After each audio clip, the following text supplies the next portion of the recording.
नमस्कार दोस्तों। आज हम बात करने वाले हैं उस अभिनेता की जिसकी मुस्कान पर लाखों दिल फिदा थे, जिसकी ताकत और रोमांस दोनों ही लोगों के दिलों पर राज करते थे और जिसे पूरी दुनिया हीमैन ऑफ बॉलीवुड के नाम से जानती है। यह कहानी है धर्मेंद्र की, एक ऐसे इंसान की जिसने पंजाब के एक छोटे से गांव से निकलकर बॉलीवुड पर दशकों तक राज किया। लेकिन उनकी जिंदगी सिर्फ सफलता की कहानी नहीं थी।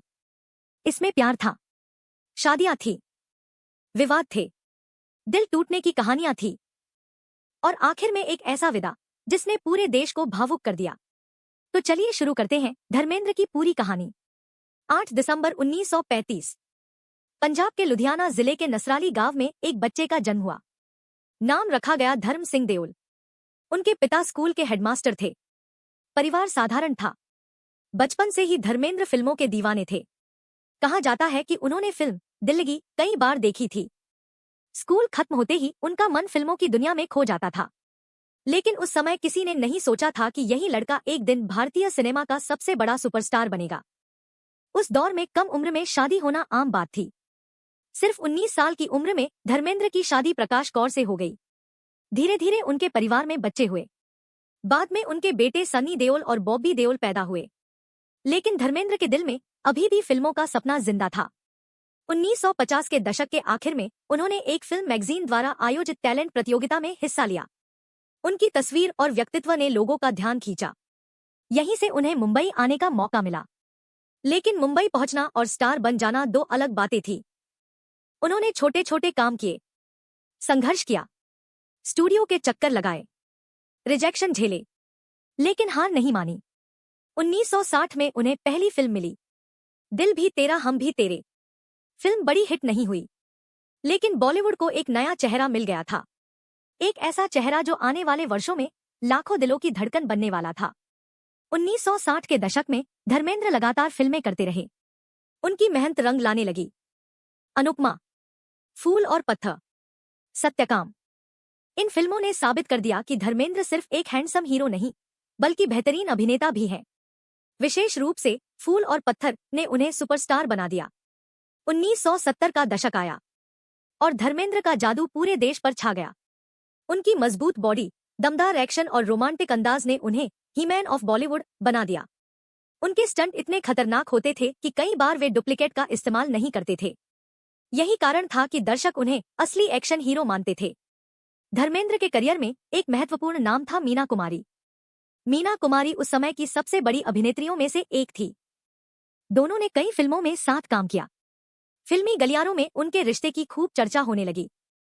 हालांकि दोनों ने कभी सार्वजनिक रूप से इस रिश्ते को स्वीकार नहीं किया, लेकिन माना जाता है कि मीना कुमारी ने धर्मेंद्र के शुरुआती करियर को मजबूत बनाने में महत्वपूर्ण भूमिका निभाई। फिर उनकी जिंदगी में आई बॉलीवुड की ड्रीम गर्ल हेमा मालिनी। दोनों ने कई फिल्मों में साथ काम किया। धीरे धीरे दोस्ती प्यार में बदल गई। लेकिन यहाँ एक बड़ी समस्या थी। धर्मेंद्र पहले से शादीशुदा थे। उनका परिवार था, बच्चे थे। इसके बावजूद उनका रिश्ता गहरा होता गया। धर्मेंद्र और हेमा मालिनी का रिश्ता उस दौर का सबसे चर्चित रिश्ता बन गया। मीडिया में लगातार खबरें आने लगी। कहा जाता है कि हेमा मालिनी के लिए कई बड़े सितारे दीवाने थे, लेकिन हेमा ने धर्मेंद्र को चुना। इस रिश्ते ने खूब विवाद पैदा किए। कई लोगों ने धर्मेंद्र की आलोचना की, क्योंकि उनकी पहली पत्नी प्रकाश कौर और बच्चे पहले से मौजूद थे। 1980 में धर्मेंद्र और हेमा मालिनी ने शादी कर ली।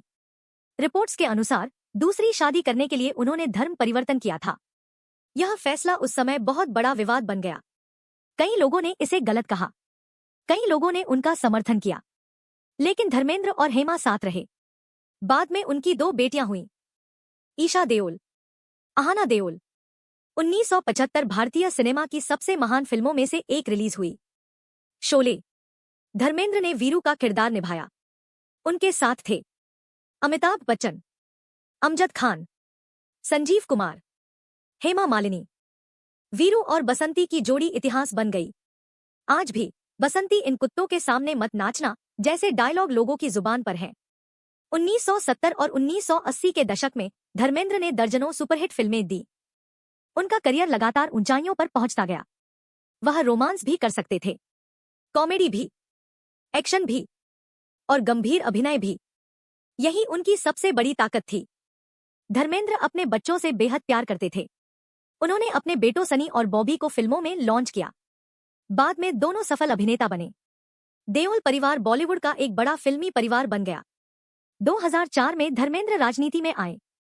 उन्होंने भारतीय जनता पार्टी की ओर से चुनाव लड़ा और सांसद बने। हालांकि राजनीति में उनका करियर फिल्मों जितना सफल नहीं रहा, लेकिन उन्होंने अपनी जिम्मेदारियां निभाईं। उम्र बढ़ने के बावजूद धर्मेंद्र फिल्मों से दूर नहीं हुए। उन्होंने कई फिल्मों और टीवी कार्यक्रमों में काम किया।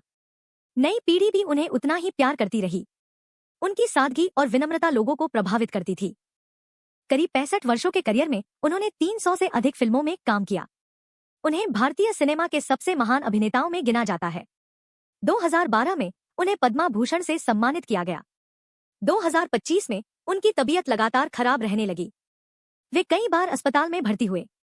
बाद में परिवार उन्हें घर ले आया, जहां उनका इलाज जारी रहा। पूरे देश में उनके स्वास्थ्य को लेकर चिंता थी। फैंस उनकी सलामती की दुआ कर रहे थे। 24 नवंबर 2025 को धर्मेंद्र का मुंबई स्थित निवास पर 89 वर्ष की आयु में निधन हो गया। उनकी मृत्यु के बाद पूरे फिल्म जगत और देश भर में शोक की लहर दौड़ गई। प्रधानमंत्री से लेकर बॉलीवुड सितारों तक हर किसी ने उन्हें श्रद्धांजलि दी। उनके अंतिम संस्कार में फिल्म जगत की कई बड़ी हस्तियां शामिल हुईं। दोस्तों, धर्मेंद्र सिर्फ एक अभिनेता नहीं थे, वह एक भावना थे। एक ऐसा नाम जिसने रोमांस को नया रूप दिया, एक्शन को नई पहचान दी और भारतीय सिनेमा को अनगिनत यादगार पल दिए। उनकी जिंदगी में प्यार था, विवाद थे, संघर्ष थे, लेकिन सबसे बढ़कर थी उनकी मेहनत और लोगों का प्यार। और शायद यही वजह है कि धर्मेंद्र आज हमारे बीच भले न हों, लेकिन उनकी फिल्में, उनके किरदार और उनकी मुस्कान हमेशा जिंदा रहेंगी। हीमैन चला गया, लेकिन उसकी कहानी अमर हो गई। अगर आपको यह वीडियो पसंद आए तो लाइक, शेयर और चैनल को सब्सक्राइब करना न भूलें। धन्यवाद।